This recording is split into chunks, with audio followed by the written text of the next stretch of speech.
Sometimes when I go to the opera, I just drop money in the lobby because I'm so grateful to be there. Just like 20s. You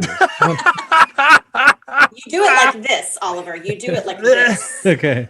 Well, On the Dallas Opera Network, you're listening to Opera Box Score. Let's get ready to rumble!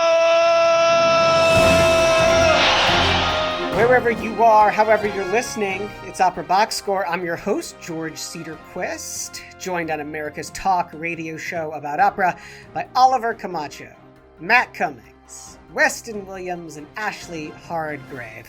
All right, this week, Oliver and I go inside the huddle with Joachim Schamberger, Director of Opera at Northwestern University's Bienen School of Music, and he's the director and video editor of the web series Orfeo Remote. But first, friend of the show, Zachary James, posted a wake-up call on social media saying, quote, "Let's immediately stop doing business like we are still in the old world. It's a new world with new challenges and more unknowns than knowns." We take his advice to heart and talk business about the future of opera at the beginning of 2021. Plus, 2-minute drill, all your opera headlines from the past week. Dr. Fauci predicts the return of theater this fall, but he said nothing about opera. Is there a vaccine for patrons who sit in the front row? Or sounds like we need those ponchos that you used to get in the front seats at Blue Man Group. Or the Maid of the Mist. I think if your production of Madame Butterfly doesn't have paint splattering the first few rows, you're not doing it right. listen, it needs to feel like a Gallagher concert. I want watermelon on my face. Ashlee Hardgrave, talk us through your sports headline of the week. I want to give a shout out. I feel like every time I come on, I'm shouting out somebody who is the first woman to do X. Hooray, keep him coming. This week it's Bianca Smith.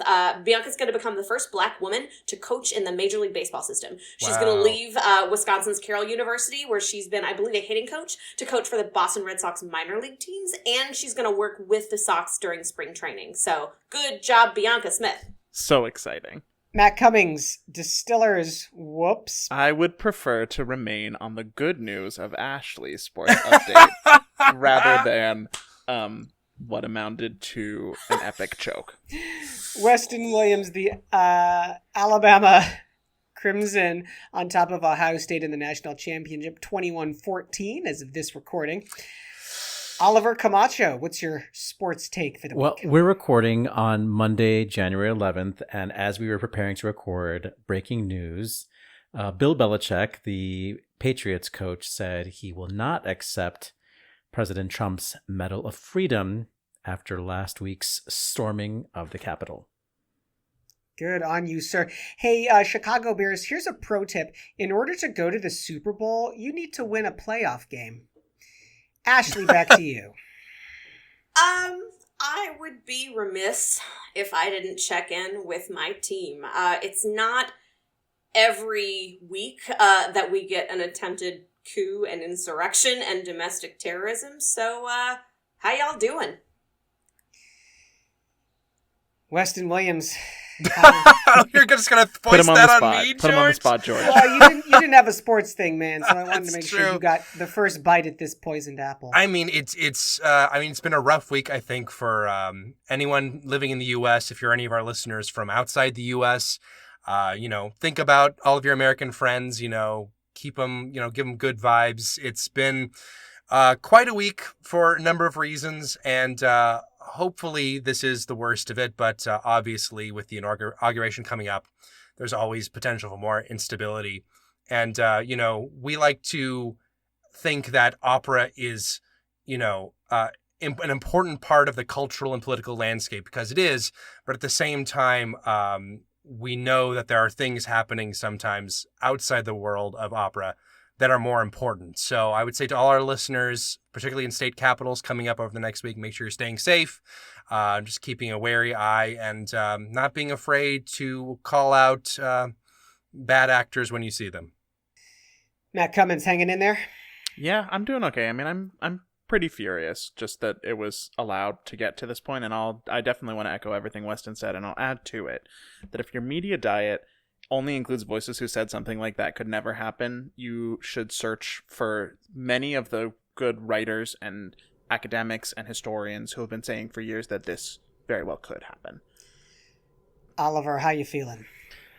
I'm good. I mean, I just want to acknowledge my own implicit bias and say that I'm ready to believe that it was an inside job. And I'm ready to hear all of the evidence that there were bad actors, as Weston said, that we're supposed to be protecting our lawmakers. And I'm waiting for more evidence to come through for that. But that's really where I'm at right now. And Ashlee, how about you? How are you doing? I'm not okay. I'm not. So many folks will try to say that they don't follow politics. This is not something that we should stick to sports, stick to opera, stick to whatever.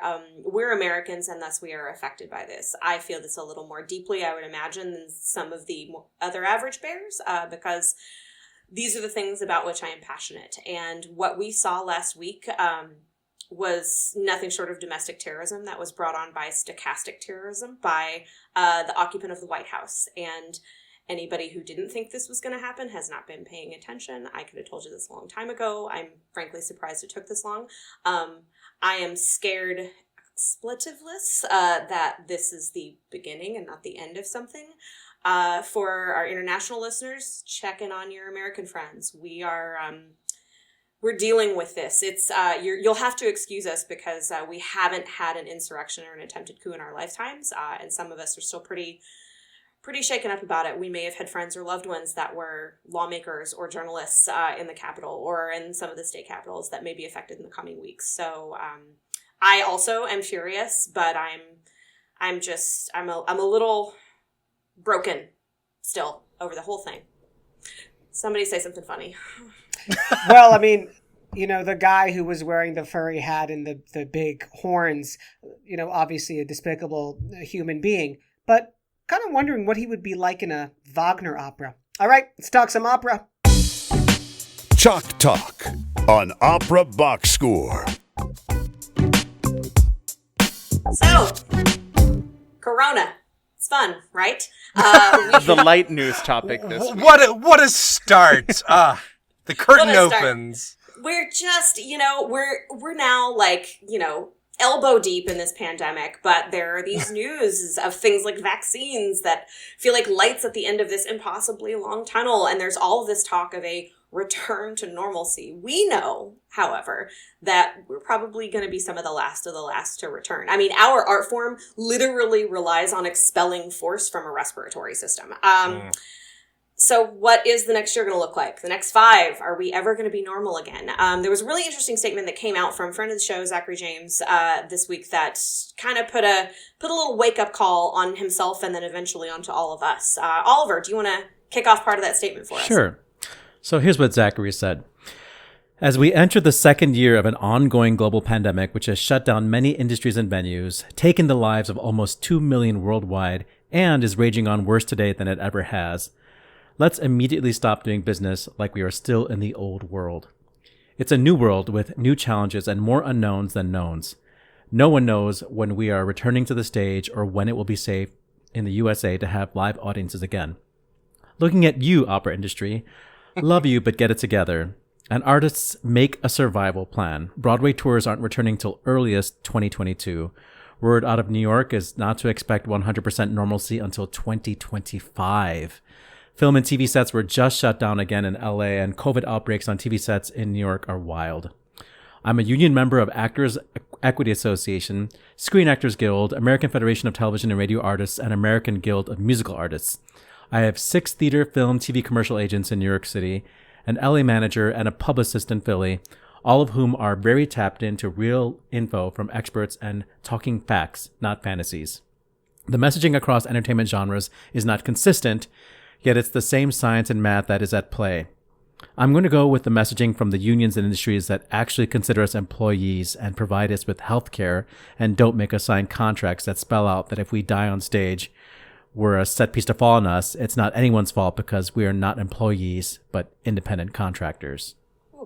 He goes on to say, my perspective and priorities have majorly shifted, and despite the challenges and suffering, I'm filled with joy and a sense of freedom because the way it was, the grind of it all, the sacrifices, It was not sustainable and was extremely unhealthy. The whole nonprofit art system in the USA is broken. New world, new rules. You are in charge of your own self, artists. Don't jeopardize, don't compromise. Life is too short and you are way too valuable. I love you all, I really do. Just asking that we collectively get our heads out of the clouds. Real change is needed for there to be an industry to return to. Until then, I'll be in this house making weird stuff from my own heart, collaborating with who I want, and scraping by however I can. Seriously not playing around with my life this year, and I'm 100% happy about it. Come on in, the water is more than fine. Just keep your distance and wear a mask. Thanks. Yeah. End of It's segment. a lot to take in. It's such a great post. I mean, I remember I saw that because, we're mutual friends on Facebook ever since our great interview. By the way, that's a great interview to go back to. It's one of our early COVID episodes. If you are unsure of who he is and as an artist, really go back and Podcast find only. our... Before we were on Dallas Up. Exactly. But worth going back and finding. And I think he brings up a lot of really, really good points that I've seen like sort of percolating under the surface to a certain extent, but not. But I think we are here at a point in 2020 where we're seeing the vaccines, we're seeing companies starting to talk somewhat realistically about returning to the stage, and I think that we're at a point now where we can really begin to think about what good can come from this pandemic. I myself am not an opera singer, but I do consider myself a theater worker. I've worked as an actor. I've worked backstage doing sound design, some stage management here and there. I've worked front of house at theater companies. I've worked as an educator for theater companies. And I know many, many people in the industry. And there was this collective realization at the beginning of the pandemic amongst all of my theater friends who started, going on unemployment. They started collecting what was at that point the $600 extra per week. And they realized that this minimum needed to survive was so much more than they had been getting. And obviously it's not necessarily the same if you're a big star making a lot of money, but it's the reality for the most rank and file theater artists, opera singers, front of house workers, the bartenders you're paying, at intermissions, and that experience, everyone I've talked to in theater, that experience has been so universal, that realization of just how bad they have it. I have a friend who once the $600 dried up, had to find a job, and she went into, education, preschool education for sort of, taking care of kids, still incredibly low paid. Everyone there was complaining about how low paid. She was making more than she had working professionally at a theater company, for the past 3 or 4 years. And I think that many of the theater people who are leaving the industry now are not leaving because there are no jobs. They're realizing the degree to which the idea of working for poverty wages and salaries to do something that we love, making that sacrifice for something we love, that the idea that level of poverty, that level of grinding was necessary, was so blatant in the theater community. And I use the word was, I use the past tense because I hope it is past tense. When theater comes back, we can't just assume that the arts are inherently fair, inherently good. We have to make them that way. We have to demand from theater companies, from opera companies, that everyone gets the same level of pay, or not the same level of pay, but the ability to survive on their money, the ability to have health care, to demand these things, not just for yourself and for your own little niche in a company, but for everyone who works there, everyone who is greeting audience members, to people on stage, to people in the orchestra pit. These are the things that we can't let, quote unquote, go back to normal, because that is just completely unsustainable. And I hope that realization really is taken to heart by theater artists going forward, and people won't just be grateful to have a job again. Right, that culture of the love of the game is no longer something that is particularly noble or sustainable. Matt Cummings, that's very depressing. We are currently in a where do we go from here standpoint. So when you are looking into the future, what are some things that are giving you hope? What are some things that you're looking forward to? So one thing that has basically been the brightest ray of hope in a very dark week has been that since both Democratic candidates were successful in Georgia, we now have a much, much better chance than I expected to pass a substantial and substantive COVID relief bill, given that it's the number one priority of the Biden administration, the number one priority of the Senate, who just re-won a Democratic majority campaigning thereon. And that is the kind of thing that could be a huge game changer, and just in terms of what Weston was saying, like who is able to continue to try to pursue a career in the arts. Because one other place that we've seen that the old normal really, really didn't work was that the accessibility was so weighted in the favor of those who already had resources, already had, family wealth and connections, and you almost always were white. And that definitely has not gone away to this point in the pandemic. And I think that as we're trying to reboot as much of the art system as is able to come back online in the next 5 years, that needs to be a real priority. And we have the chance through other structural changes that are potentially, God willing, on the horizon, and being worked towards, that might be, we won't have to start pulling at that thread of who is able to afford to keep doing this, because it's going to unravel a whole lot of sweaters for artists, not just performing artists, but technical artists as well. Throwing money at the problem is not going to fix it. It's not going to get rid of COVID. It will make a lot of things better. And as things get better, what I really would hope that companies are able to prioritize is some sort of a communal experience, because that, I think, is where we have the chance to really get into the mud and start rebuilding something, instead of hoping that if we turn it off and turn it on again, like everything will poof and be magically better. Right.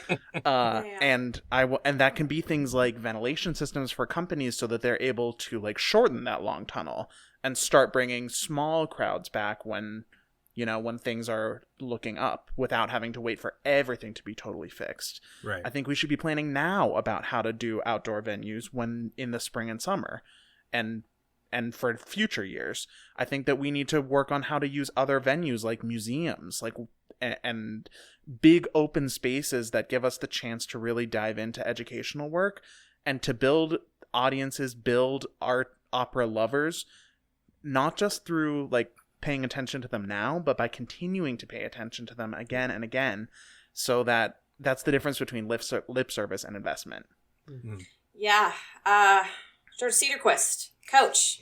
Let's talk brass tacks. The brass tacks. Okay. So one of the finest soccer players in the Italian leagues is a guy called Mario Balotelli. And Balotelli is famous for never celebrating after he scores a goal. Most soccer players, they're doing flips and doing all this crazy stuff.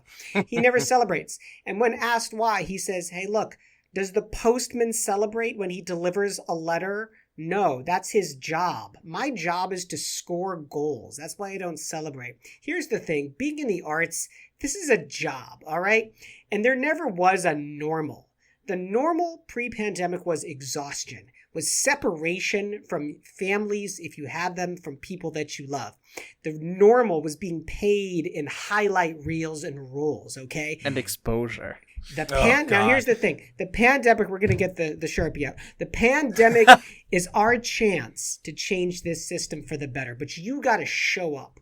You got to play the long game. You got to roll right, call that audible, pass on the inside, hit up the middle singles, pivot, stay the course. Bo Schembechler, one of the finest Michigan football coaches that ever there was from the 60s through to the 80s. Bo Schembechler, here's his phrase: those who stay will be champions. Those are words to live by. Oliver, it's not lost on me that you finished your wine during that last statement. Earlier today I was listening to NPR, and you probably can find this by just like Googling Emmanuel Macron and All Things Considered. It's the show I heard it on.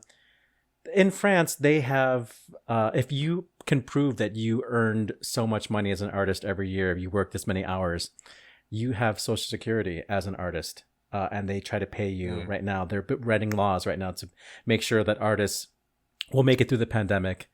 I mean, that's how far are we away from that in the U.S., you know? What we do, like George just said, what we do as a job, you know, and like what Weston said, like we also are contributing to the economies of so many other people in the service industry, not just, and behind the scenes and administratively, etc.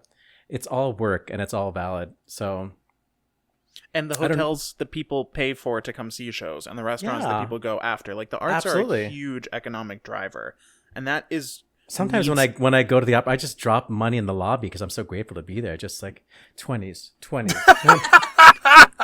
You do it like this, Oliver. You do it like this. Okay. Well, clearly Very we've solved all the actionable world's advice from problems Oliver. today. We've learned how to distribute money appropriately when the opera houses reopen. If and when the opera houses reopen, if and when we have a republic in the next 7 to 10 days, we remain guardedly optimistic, and we're gonna take the lemons we've been given and make some operatic lemonade. I don't want to extend this too much longer, but I just want to ask you all. Zachary is suggesting that we really take a look at how to create art in the new post-pandemic and current pandemic era. How do we feel about that, though? Like, do we want to go back to the old ways and like get back in the theater, or like Matt said and like Zachary is suggesting, should we really be investigating alternative ways of doing this? Because I don't know if it's reaching the same audiences. It might reach new audiences, which is something else, you know? Well, I think that, you know, there's nothing wrong with an opera house, despite what Pierre Boulez said about blowing them up. But there is something to be said for, you know, I feel like when you start to get overly concerned with maintaining some kind of normal, that's when you wind up with old audiences, you know, dying audiences, audiences who are afraid sometimes of seeing things beyond the old war horses. And nothing wrong with the old war horses, but the future of opera is the future. And we can't just try to preserve things that were, you know, exploiting the workers who were creating those things. And I don't think that this is a matter of literally saying, oh, we have to change everything. No more opera houses ever. The Met canceled, the Lyric canceled. Well, maybe canceled the Met. But like, but there are other avenues. There are other areas. I mean, it's always so exciting when you like go through music history and you see the introduction of a new instrument that had never existed before and how that changes music. Beethoven's pianistic writings being translated into symphonies, which leads into greater chromatic colors, which leads to Wagner, which leads to Schoenberg, which leads to, you know, all sorts of things. We can't think of opera as being static, old, something to preserve. I think that the pandemic has made us realize that there is something living and breathing there that has to be nurtured and has to be helped along. And we can do that if we really try and commit and don't take no for an answer. Pierre Boulez's Twitter account has been suspended. Huddle up. Let's go inside the huddle. Thanks, Zachary James, for a fantastic post that is getting us thinking. A credo. Getting us talking. The national championship, we're just going to check in on that. Alabama 35, Ohio State 17.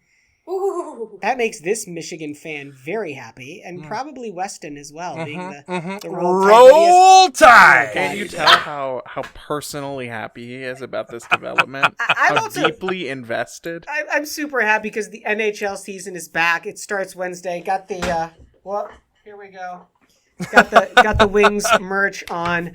I just love hockey. Wait till my good call at the end of the show, how much I love hockey and skating. Of course, the NHL is in 4 different aligned divisions now, kind of like on these sort of lines of latitude, so that the teams, when they travel, don't have to sort of cross the country. So this means that the Red Wings, my beloved Red Wings and the hated Blackhawks are again in the Central Division, so they'll be able to play a lot and fight. Do you want a fun little nugget there? The fight song for the Blackhawks is a super jazzy ditty called "Here Come the Hawks," and it was written by Dick Marks and his orchestra, who was the father of pop sensation Richard Marx. There you go. Everybody. Oh wow. Not that one. That. You're Not that one. This segment is a disaster. What are we listening to next? All right. 1,400 audio tracks, 1,300 video files, 60 performers, 5 episodes. Those are just some of the stats behind Orfeo Remote, a mini-series version of Monteverdi's opera of the same name. Oliver and I sat down, and we didn't look back, talking to Joachim Schamberger, director of opera at Northwestern University's Bienen School of Music. Schamberger, in collaboration with conductor Stephen Altop, created the complex idea and execution of this truly innovative approach to opera and filmmaking during the pandemic. First episode drops on YouTube Friday, January 15. But we started with exactly how, at the beginning of this pandemic, the project got off the ground. Yeah, in the spring of 2019, when we were all of a sudden forced to go remote with, I guess, the world, but for us in our case with Northwestern, the opera program and the music program at Northwestern, we had actually at that point planned to do a staged version for the spring quarter project of Monteverdi's Orfeo. And when we thought, well, obviously that would need to be canceled, I thought, well, maybe there's something we could do. And I thought some kind of film project. I talked to my colleague, Stephen Altop, and he didn't take very long to just say, like, let's do it. And we weren't necessarily really clear at this point what we would get ourselves into, especially with the scope of the whole project, recording and producing and filming a complete opera. But well, we did it, and there you go. Orfeo Remote was born. So I think this is the part that is mind-blowing for people who may not understand what the project is yet because they haven't seen it. But I was at the kind of lecture you did online over the summer describing the process, and I tried to tell the podcast listeners what I saw, but I know you do a much better job of it. Can you actually describe what the process was of putting this together and all the individual parts?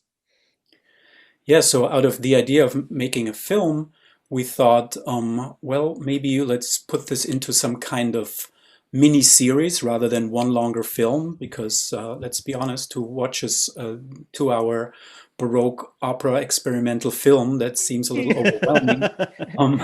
So most people don't want to do that live in a theater. Maybe, yeah, sadly. So exactly. So we thought, well, let's maybe break this down and find a format that is a little more suitable for modern audiences. And well, with Netflix and all this format of miniseries, we thought we'll break it down into a digestible format. Well, but how do you do this?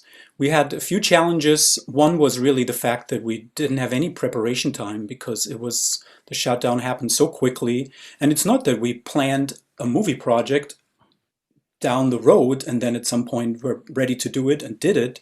No, we had to kind of come up on the spot. How are we going to turn now this project into a movie project where, and this is really something to stress, where every participant was in a different location, was remote, hence also the name that a little later was born, Orfeo Remote. Every participant, not two musicians, not two singers, were in the same place for any of this. And we actually, in the credits at the end of each episode, we have a little list where we see where people filmed and produced, and in many states all over the country. One of the musicians was in Korea even. So the process started by Zoom meetings and then by musical coachings that Professor Altop did with the singers, did with the musicians. And in the meantime, I started discussing with singers the roles, the situations. And then we started being more specific about locations where people could film. We had to discuss how people would get their costumes, because that had to also happen in some kind of homemade fashion. And then we discussed further screen directions, who these characters, how, in what directions and angles they would be to each other, and how they would film it technically, so I could later on, even in some instances, put them into the same frame. So in a way, really, the big challenge was like to turn all participants into home, like have them create their little home recording studio, and make them become filmmakers for filming themselves or with their family members or whoever they were sheltered with. That was really an incredible undertaking. Technically, I mean, it's really hard to describe, because there's so many steps to the process. Professor Altop started recording the entire opera on the harpsichord. We broke it down into smaller sections, send it out to the characters, each their parts. They then rehearsed with that, and Professor Altop musically, dramatically with me, and then they recorded just their vocal lines and uploaded this back to a big box file system, which contains now, I think, up to like probably about, with everything, up to like 3,000 files. It was like just, I think, 1,200 audio files that went back and forth.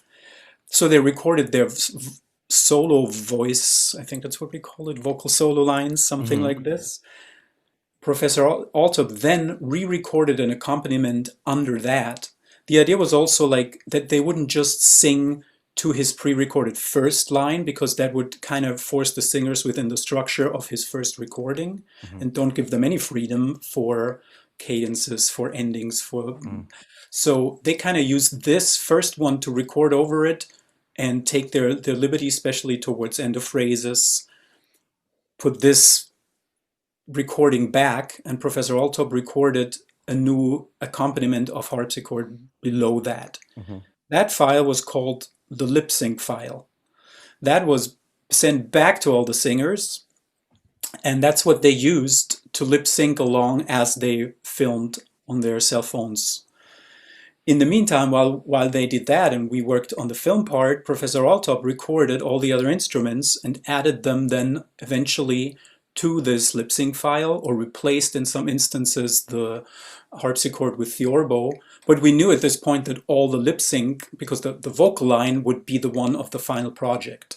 So we knew if they used that file, they would be ultimately, I would be able to sync them up in the final project.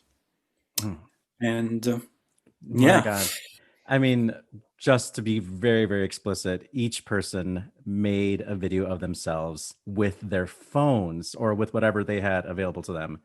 So you are dealing with all of these files, and thank goodness there aren't a lot of like duet ensemble things, but there are a lot of choruses in this opera. So you're the video editor for this, I imagine. How do you instruct artists, singers who maybe don't even have that much stage experience, let alone camera work experience, into creating your vision and, you know, the scenery and like the distance from the camera, from their face, and the affect, you know, their gesture, their movement? How do you direct that? Like by email? No, this was all done through Zoom meetings, just the way we're talking right now. It was in Zoom meetings, and we discussed screen directions. We would say, okay, Orfeo, in the first scene, Eurydice is to your right, you're sitting on the floor, she's sitting on the floor, she's to your right. the first shepherd is standing behind you. So when you ever refer and look up to him, you can look up to, like with a few scenes. And at the beginning, I was kind of like, I thought, well, maybe we can actually storyboard this all out. But I very quickly realized it's impossible in time to do this in the time that we had. So for a few scenes, and for the first scene, for example, and for two more, I created actual storyboards. So that I would send to people and explain exactly bar 5, you refer to this, you react to this word, and this will be the frame you need to frame yourself in. And then with more and more gaining understanding on everybody's side, like about framing, about different shot types, I was able to give them a little more freedom. And especially, I have to say, our main character, Nick Lynn, the Orfeo, he with his brother Graham, they did a fantastic job. Then really taking this, especially in the scenes where he's alone where we discussed something. Well, maybe you can do some forest footage, walking. Like they did wonderful shots and really experimented on their own with like angles, and they got with very interesting. We got very, very interesting shots that was a blast to edit together. Well, the first episode comes out on Friday, January 15. Is the last episode edited at this point? It is. However, it is only finished with something I haven't even mentioned yet. We have 2 casts for this. So it wasn't enough crazy like to do this in one version. We always at Northwestern try with our productions to give as many students as possible a performance opportunity. So we had most of these roles, basically all of these roles, double cast. So we're talking with this kind of show about like 40 singers, 20 in the chorus, almost 20 soloists, even if some of them have a few lines and smaller parts, but they were all basically double cast. So we are now, we will have 2 mini-series, basically. We call it the blue cast and the green cast. And when we say we release the first episodes, we will really release 2 versions of that episode with 2 different casts, at least in most roles. So when you asked, are they finished? No, one cast is finished right now, and the other cast is, the first episode is done at this point, and the second one is like, so I will catch up with both casts towards the time it's released. So, and then drink a bottle of champagne when it's all over on February. There have been a few along the way already. Maybe not champagne. Yeah, that way we'll wait with that to the very end. So you have survived this process. Joachim, as you look around at other opera conservatories, professional opera companies, large and small, I mean, do you see this new way of creating opera having legs in the future at the academic level and at the professional level? I do. I mean, just as your question, I think you're right to really make a distinction between professional opera companies and the conservatory, just because you really have a different mission. I see this kind of film versions of operas as a very interesting addition for opera companies, even when we hopefully soon go back to live performances, that wouldn't replace that in any way or form, but could really be an interesting addition to producing opera. And for conservatories, yes, it's as I just said, like the challenge for me to do anything like this again is really the plain scope of things to offer this to many students as possible. So since really like our mission is, yes, we perform obviously, but the performance is in the first place geared towards young performers getting experience, and as many of them as possible of our students. So yes, so I think it's definitely something that's possible to do, and I actually think and have in mind to in the future after we will go back and we'll be able to have in-person experiences and rehearse in a regular way, that we will still at some point maybe create an actual opera film, but one that wouldn't be produced remotely, one where we can actually shoot at a location altogether. And so I could see that as a very interesting project to do after Corona. Have you seen? I mean, we have a couple more questions that we had planned, but just based on this, your last response, I know you've been busy with Orfeo Remote, but during this time of everybody pivoting, have you seen something out there that you're like, oh, that was a good idea? I never thought of it that way, you know? Because there are some companies that are trying to create new content. I know one of the first one off the bat was, I think, Houston Grand Opera's Young Artist Program. They did that Marriage of Figaro finale, almost the same way you're doing it, but it was edited together, and thought it was very clever. But I think also in Opera Oldenburg, there was Orfeo and Eurydice, the Gluck, where I think they did it in front of green screens, and there's not so much in the cast like the Monteverdi. There's like 3 people in that cast, so much easier. But is there something like that you saw that maybe gave you an idea? It's like, oh, that would have been an interesting thing for us to try. I mean, as you said, there's so much. I mean, so many people were so creative, or forced to be so creative in this situation. There have been many interesting projects. And I mean, to be honest, at some point, it's almost become overwhelming that you felt like, okay, here's another music project of some kind.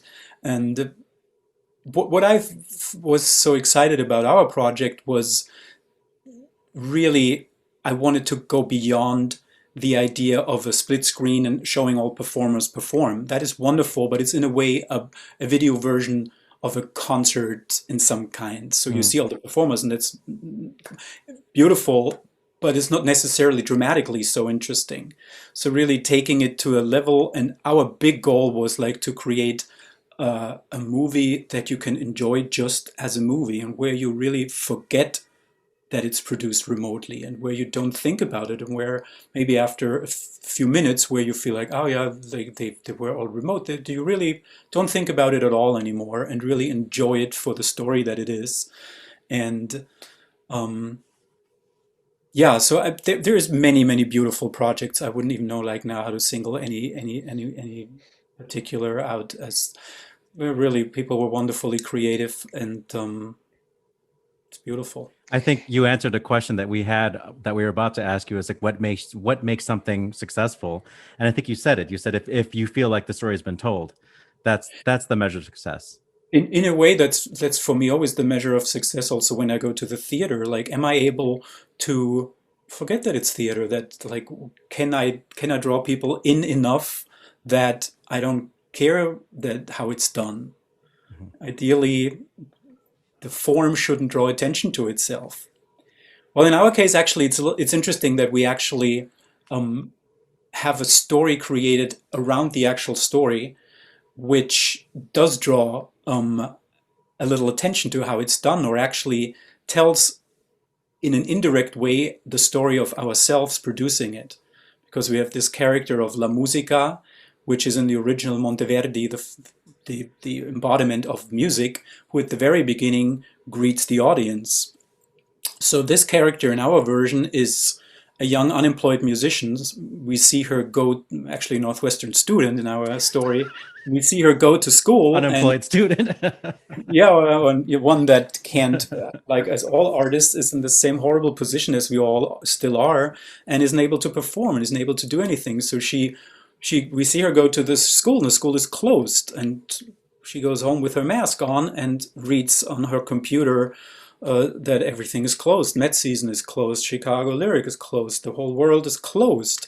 And we see her get this idea, and then we see her call up her friends and create a YouTube channel and create a project. And as she says in the original story, now I'm going to tell you of Orfeo. That's one of the lines she has in this opening sequence. And that's what she does with the help of her friends. Just what we did. And then she produces a mini-series on YouTube, just the way we did it in real life. So there's something really, what I really love about the project, that it's not only were we able to create something in a time where basically nothing was possible, but we also tell that very story of ourselves and of everybody almost in real time. Just at the moment when we were forced to be creative, we show somebody who was forced to be creative and does what we did. So it's moving to me that it's been like almost like a historical in time capsule of that moment in history. So that's something I find meaningful. Yeah, well, and all good art, I think, is able to do that. Eventually, we're gonna get back into the rehearsal room. We're gonna get audiences back into opera houses. How are you going to view that experience in a different light? What new understanding might you bring to the art form based on your experience of this time as a human being and this experience as an artist making Orfeo remote? There's many. It's such a deep question because truth is I don't really know yet. I can at this point only imagine just even how it will feel to rehearse with people in person and to be back in a room and going into a real opera rehearsal or theater rehearsal or like working really with people. It on one level I'm concerned just how this will be and how our perception will have changed and our natural way to interact with each other. But on the other hand, I'm sure, like many people in the arts, so most of us we're craving it. So I can't wait for that moment, and I think that we will definitely will have gained some appreciation just for the fact something we've taken so much for granted in many parts of life, but for us as artists in what we do. So that's something that I really look forward to, and still not quite sure if I can truly imagine how it's going to be. Well, a few minutes ago, you talked about La Musica and this beautiful idea of having to start over under a new circumstance. And the opera Orfeo, or the subject matter Orfeo, seems to be that subject matter that is always at the beginning of a movement. So, I mean, I hope in some ways that this will be a time capsule and not the way we go forward. But if it is a way we go forward, I think we will have lots to learn from what you did. And you might have to write the book about how this came together and, all the techniques that you used, because it is really incredible. And I'm so looking forward to watching this. I know George is too, and we're hopefully our audiences out there will tune in. Wait, writing a book? He's going to make a movie about how he made Orfeo It's remote. so true. George, you're so right. We had obviously we have thought at some point we should do a making of, and if it wasn't like the whole thing's so crazily such a crazy large project, we would have already started this. So. And it may happen if once it's out and once we have a little space around it, we may come back and put a little bit together more information. But that's also why I like it that a little bit it's built into this frame story of La Musica. We actually see her sitting at her computer and we see a screenshot of her in Final Cut, which is an actual screenshot of the actual project. We see a screenshot of Logic Pro, which is an actual screenshot of what Professor Alter was mixing. And we see a little kind of B-roll footage of people filming themselves. So at least in a suggested way, it's part of the project itself that tells its story, how it's been done.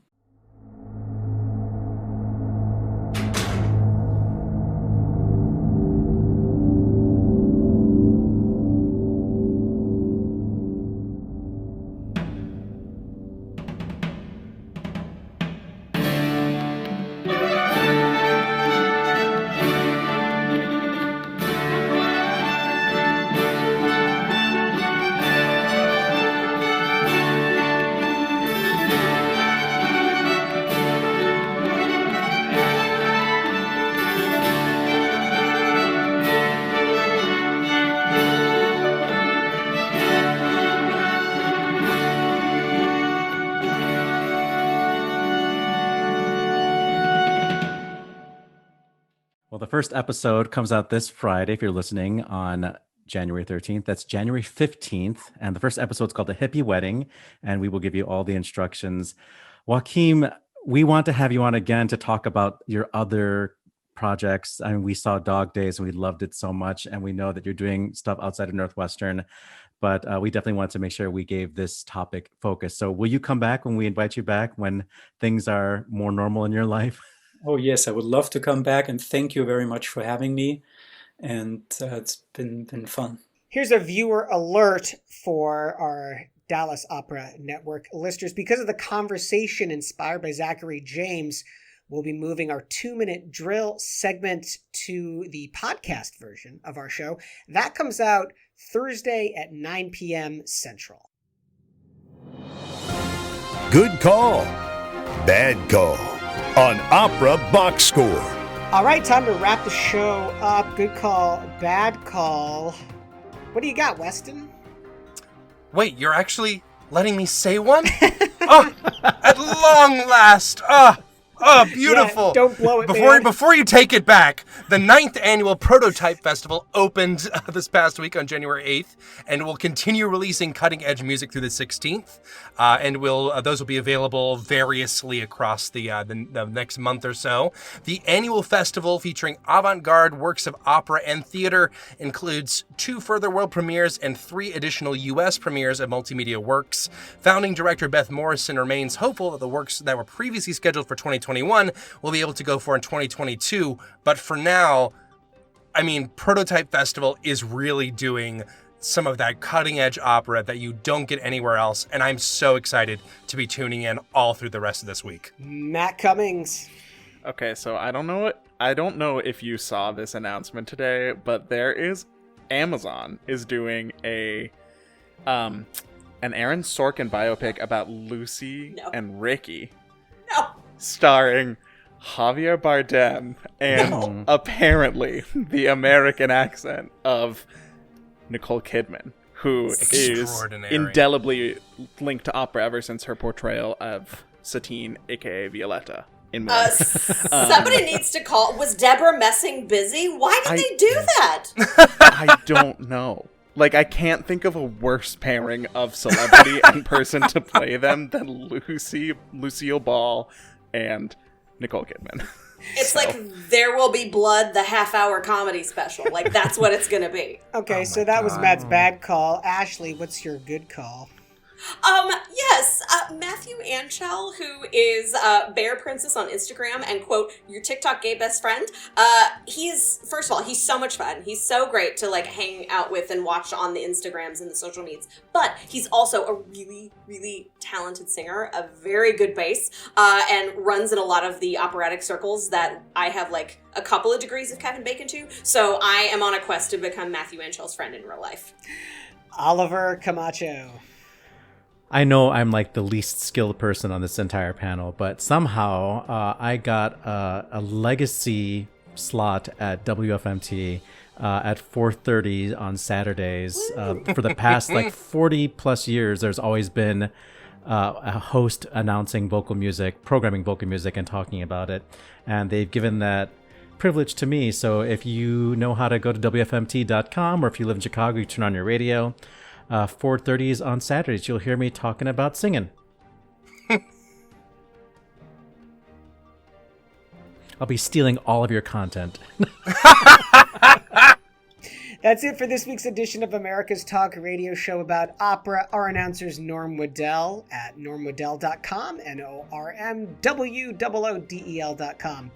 On Facebook, search for Opera Box Score. Be sure to share and comment on our posts. On Twitter and Instagram, we're at Opera Box Score. Write into the listener mailbag at operaboxscore@gmail.com. Podcast version of our show available on SoundCloud and Apple Podcasts.